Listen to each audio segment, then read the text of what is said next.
How's it going, everybody? And welcome to another interview in the World Autoinflammatory Awareness Month series on behalf of FMF&AID Global Association. And we are here today with Helen and her son Declan. Declan has familial Mediterranean fever, much like myself. And so we're going to go ahead and just have, a nice conversation with them and see how they're doing and see how Declan is doing and handling uh, you know childhood with FMF and see what kind of similarities maybe that we can parallel with my life and other people's lives that we've spoken to. So, Helen, Declan, how are y'all doing today? Good. We're good. Good, good. And Declan, how are you feeling today? Good. Oh, the thumbs up. I like it. I like it. So you all have been dealing with the symptoms for how long now? 5 years. 5 years. And Declan is Yeah. how old now? He's 8. 8 years old. Okay. So dealing with symptoms starting around 3 years old. So that was around the same time actually I started presenting to 3 years old. Um, so let's see here. So 5 years ago, it's 22. So oh man, so right around the pandemic too. So that must have been a little kind of unnerving and unsettling and a little stressful during Mhm. that kind of time of crazy uncertainty for everybody. Um, Yeah. when the symptoms first started presenting themselves, and it was around lockdown time, hmm what were your initial reactions? How did you all um take care or But handle it? Yeah.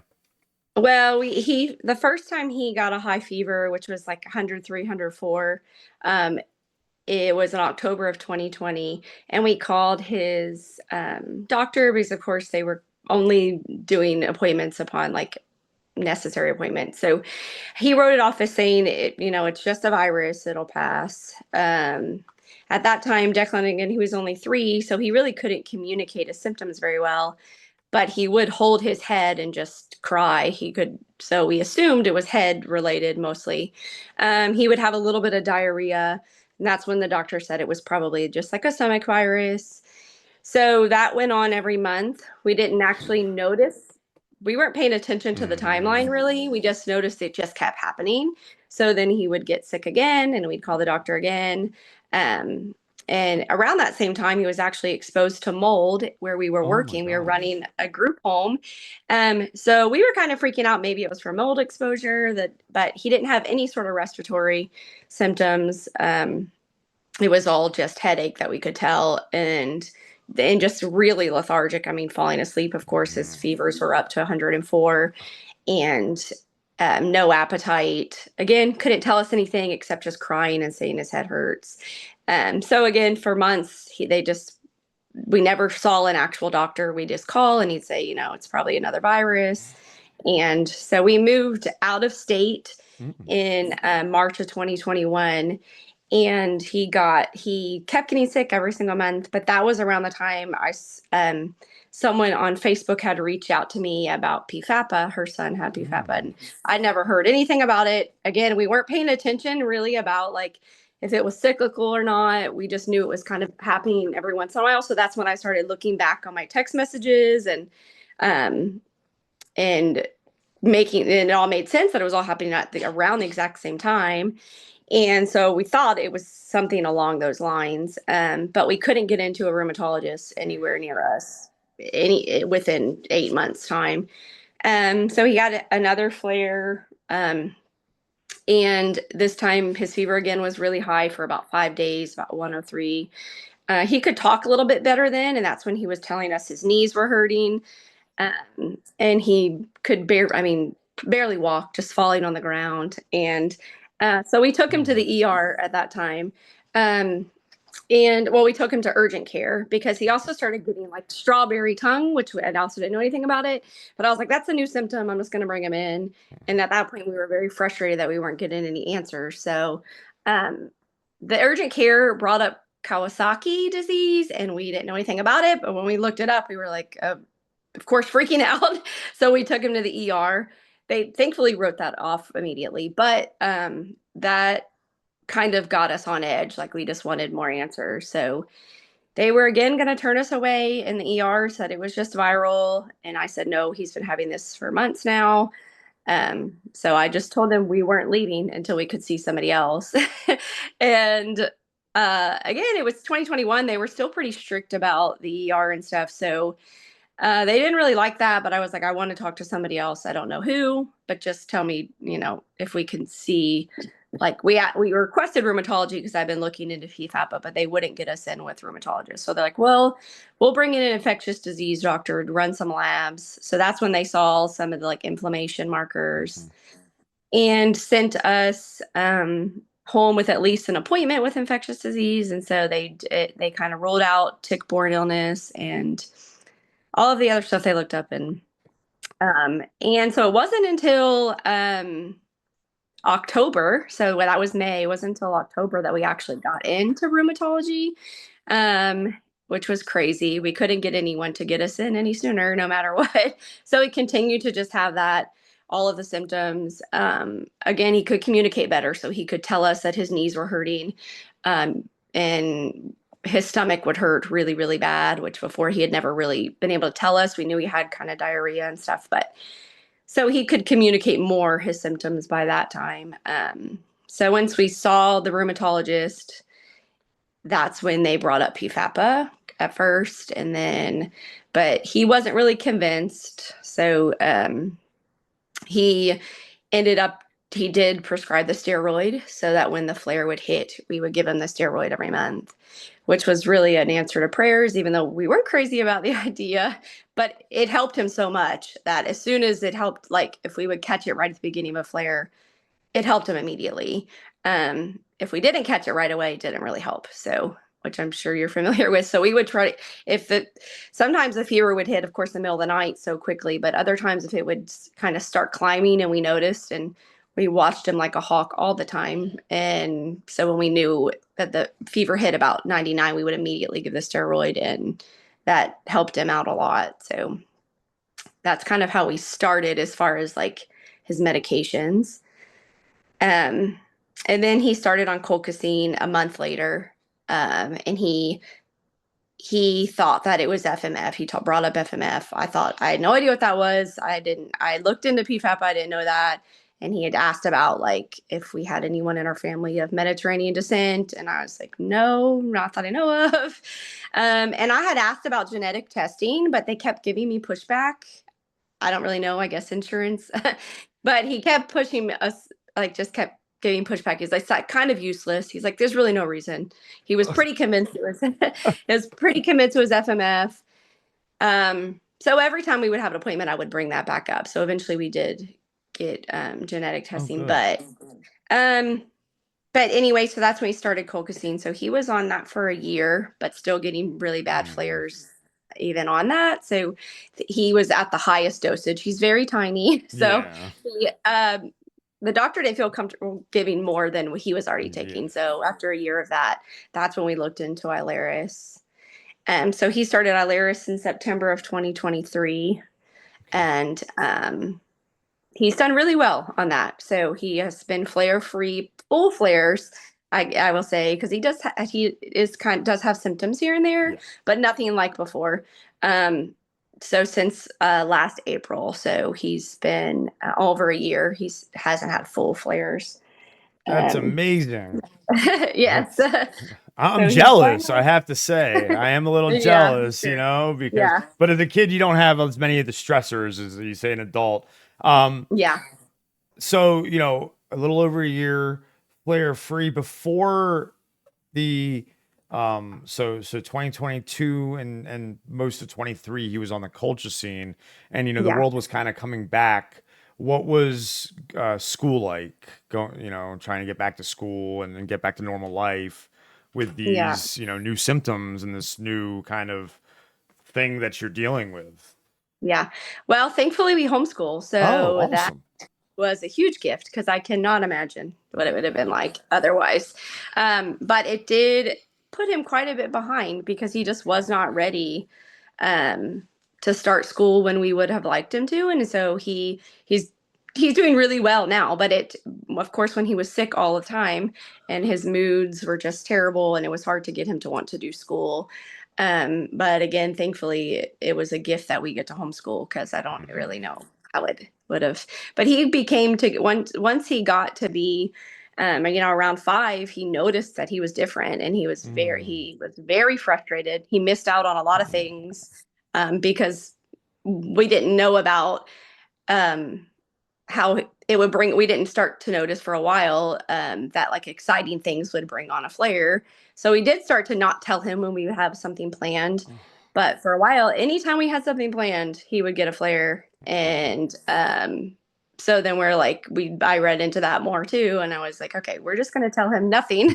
And so that was pretty much how we kind of tackled that. Because anytime he was excited and going to do something, so he missed out on a lot of parties and we do a homeschool co-op. He missed that a lot. So Mm.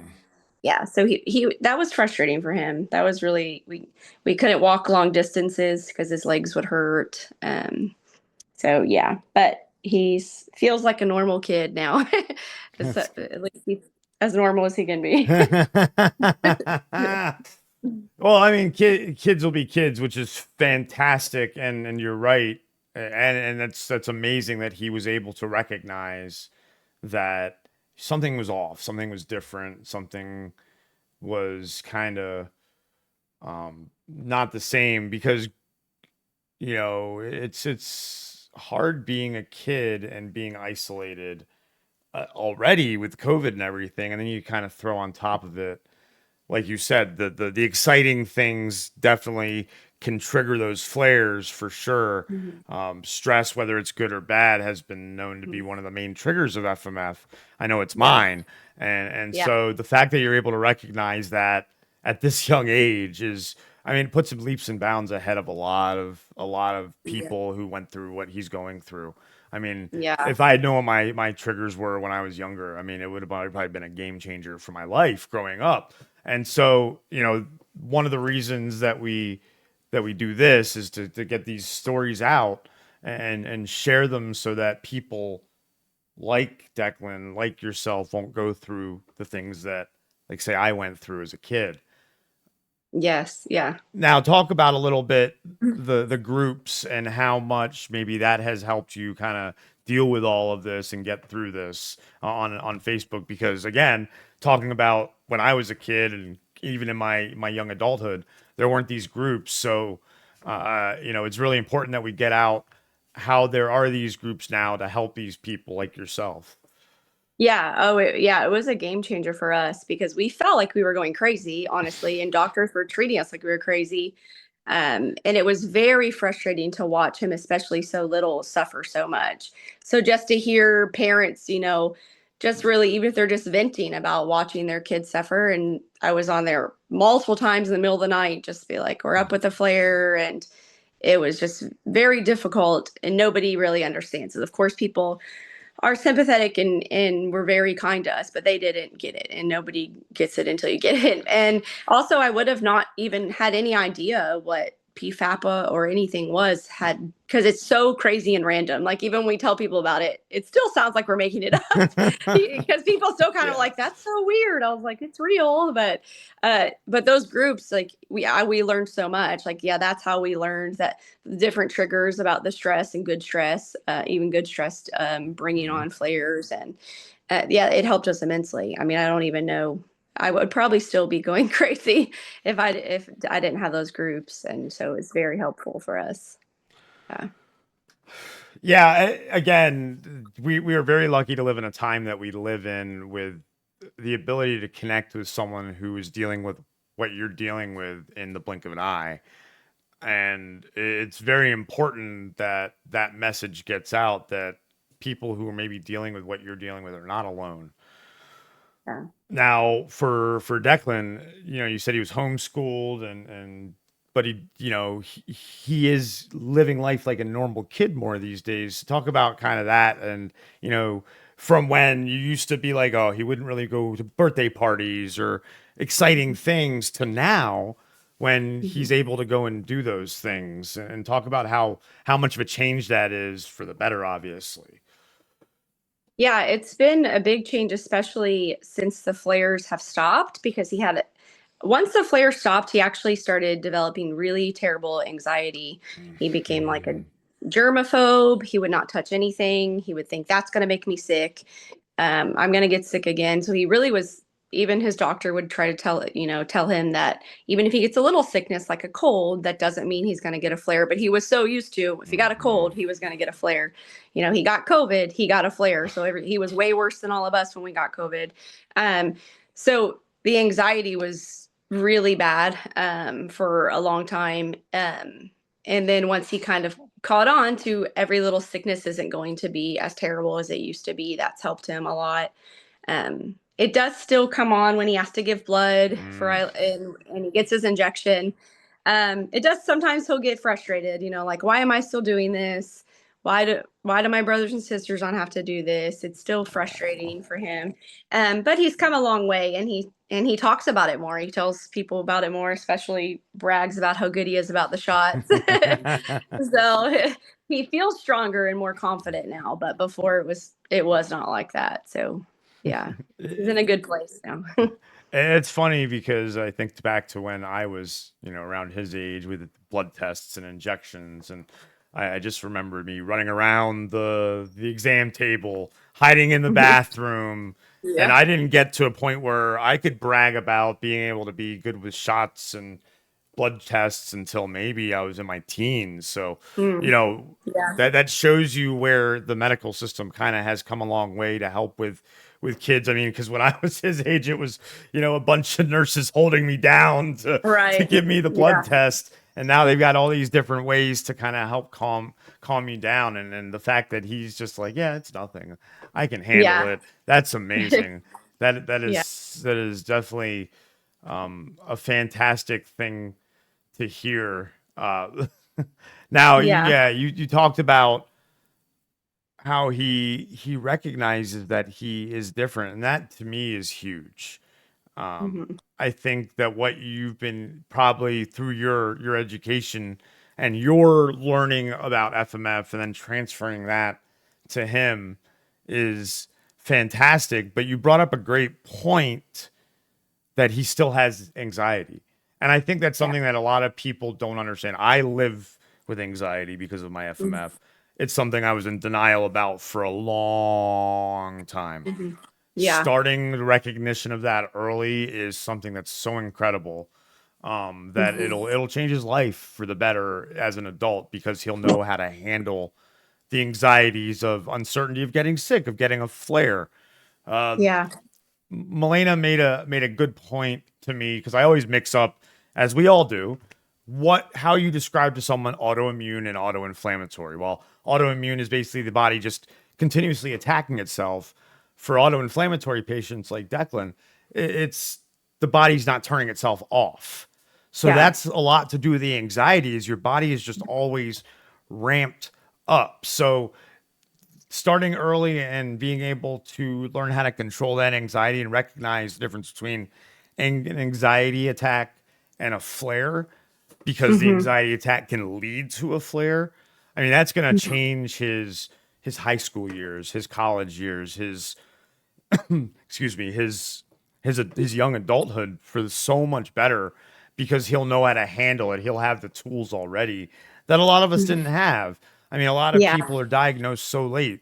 The average is I believe 3 years for kids, and which it took about for you, huh? About Yeah. Yeah. to get About. diagnosed, and then Hmm. about 14 for adults. So it's a struggle. It's frustrating, and so I'd like to say I'm proud of y'all for what you've been able to accomplish. The homeschooling thing is a big deal as well. I think that's Yeah. huge and very helpful, and a lot of people could take advantage, especially in this day and age where they're kind of promoting that a little more. It's kind of Yeah. let's learn your way. We understand that everybody learns differently, and someone with an autoinflammatory disease where it's an invisible illness where other kids aren't necessarily going to understand, so Yeah. being able to be around a parent for pretty much the whole day, that's Hmm. awesome for Yeah. him, and I'm sure he really does appreciate that. Even if he's, a kid and sometimes doesn't show it, Yeah. as we all did when we were kids. So, um, you talked about being the normal kid. What sports is he playing now? He played baseball for for 3 years, Okay. and now he started doing boxing at her homeschool Oh, co-op. So that's his new thing. boxing. Yeah, Wow, you got a mean yeah, left hook. yeah. He's working on it. Awesome. Yeah. The whole physical activity thing is really cool to hear that he's able to keep up with it. I remember when I was his age, and I was able to keep up with my health thanks to my parents, and it was a lot easier then that I was able to play sports a little bit here and there. And Mhm. while not to the point where I was flare free, Yeah. I really appreciate having that health care then to the point where I wish I still had it because my body, you know, wasn't able to handle it. So I'm really excited to see kind of Declan's progression from where he is now into that Mhm. young adult to see if, because of how he's responding to the biologics, how he's been able to handle the anxiety already, thanks to your help and you noticing it already, Mhm. that um, I see him, being able to be very successful in life thanks to an amazing support system. Our theme this month is navigating this medical maze. And while most people seem like they've had, a lot of twists and turns, we can look at your journey and be thankful that you were able to get answers as quickly as you were. Uh, Yeah. Now, again, this theme of this month is navigating that medical maze. I have to ask, was it at first doctor to doctor to doctor to doctor to doctor to doctor to doctor, or was it you just happened to, because you put your foot down that day at the ER, you got those answers? I do think that that day was really what helped us, even though he didn't see the rheumatologist for 8 months after. Mhm. Um, we really kept pushing for that, and we knew that it wasn't just a virus, and we knew we weren't going crazy. And again, it went back to the Facebook groups and other moms talking about it and just, really empowering me to just fight it. Um, but I do think God also put us in the right place at the right time, because had we not moved to this state where we were from before, we had not found any doctors who were really even willing to listen to us. And of course, COVID did make it harder. So I would Mhm. say that maybe it would have been different had it not been at that time.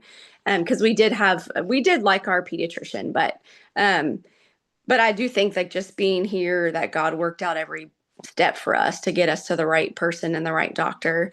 But it did come down to just fighting for it, because they were just going to keep telling us, even in the ER. And he'd had him for 6 months straight at that point, and they just kept saying nothing's wrong, blood work's fine, a little bit of inflammation, and it just a lot of it, especially behaviorally, because it did impact him behaviorally. It's like he'll grow out of some of those behaviors, and so they they weren't really trusting us that it's something else, that it wasn't just him being a cranky kid. So yeah, yeah. So yeah, I think that we've ended up in the right place at the right time, and we have definitely had to fight for it. And still now, I still feel like there's a lot of unknowns. They've spaced out his Ilaris just every six Mhm. weeks now. We never know if that's the right thing to do. We never know if, how much we should question his rheumatologist. Um, we do trust him, but I do sometimes do feel like it's all a guessing game still. And so, but people like you who speak up and who have been living with it for a long time help us a lot to see like that we're on the right track, I guess, and just to keep trying. So Good. I'm yeah. I'm glad that we've been able to give you those resources, again using that Mhm. word, that Mhm. you can have, so that the journey and the maze are not that hard to navigate. And again, you're right, you should always in your mind be questioning if you're doing the right thing, because Mhm. a lot of it is a guessing game. Even these doctors that know because autoinflammatories are so rare, so so unknown, not taught a Mhm. lot.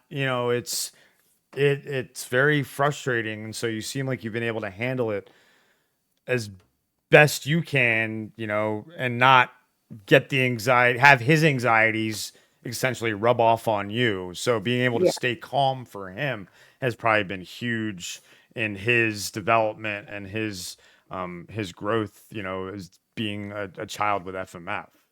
Yeah. Yeah. Thank you. Yeah. Yeah.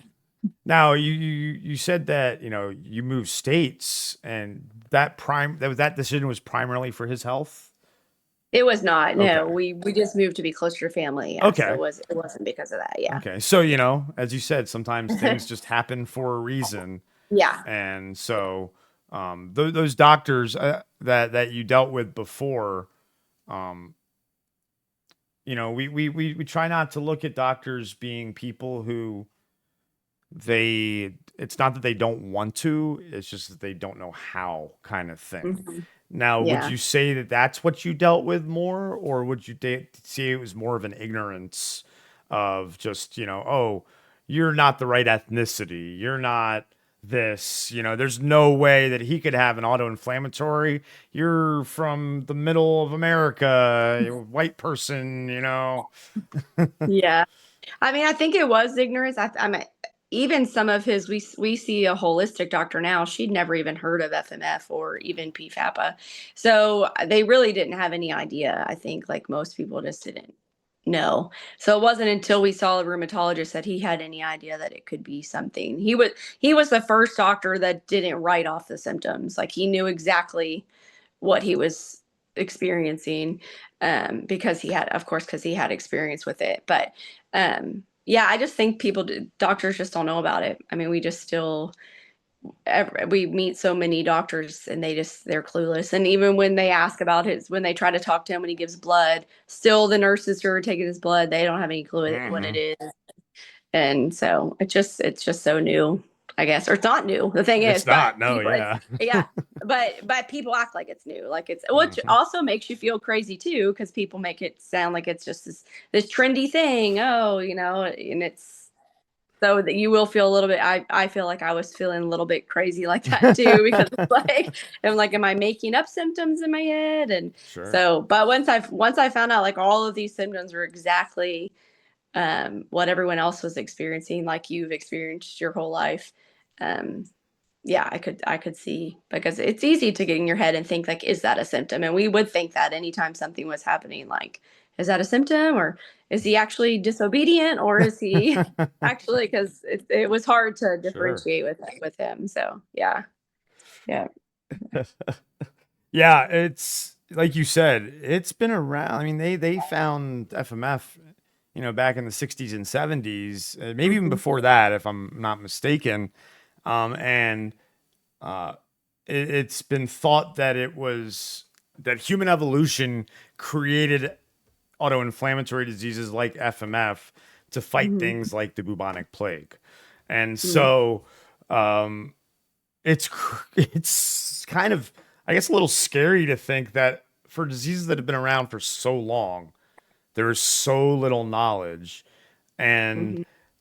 we're in 2025, and you're still like you said, the nurses are not knowing what it is. Even the doctors sometimes aren't knowing what it is. I'm sure you've had pharmacists, technicians, all kinds of people be like, "Oh, is he over his familial Mediterranean fever?" Because the word fever is in it, and they think it's just like a one-time thing. I've got, Yeah. so there's all these kind of ignorant things that come out from people, but it's not their fault. It's because the Hmm. resources aren't there. It's because they don't know, because their education system essentially failed them in helping them recognize these diseases that have been around for hundreds, if not thousands of years, possibly. And so FMF&AID, with what they're doing, creating training materials, the hotline, the groups, we're hoping that in the future, when Declan is an adult and he has kids, or, you know, If there's other people who watch this and are dealing with the same thing, that because of this, because of what FMF&AID is doing, and others won't go through what I've gone through, and will maybe have that little bit of an easier journey like you had compared to Hmm. some of the journeys that we have heard of. Yeah. And I don't know if have you talked to families who, like, when he did the genetic testing, he didn't come up in genetic testing. Mm. So his doctor described Hmm. it as like a different mutation, I guess. So he's still expecting he's going to grow out of it, I guess, is his thought process, because it didn't show up genetically.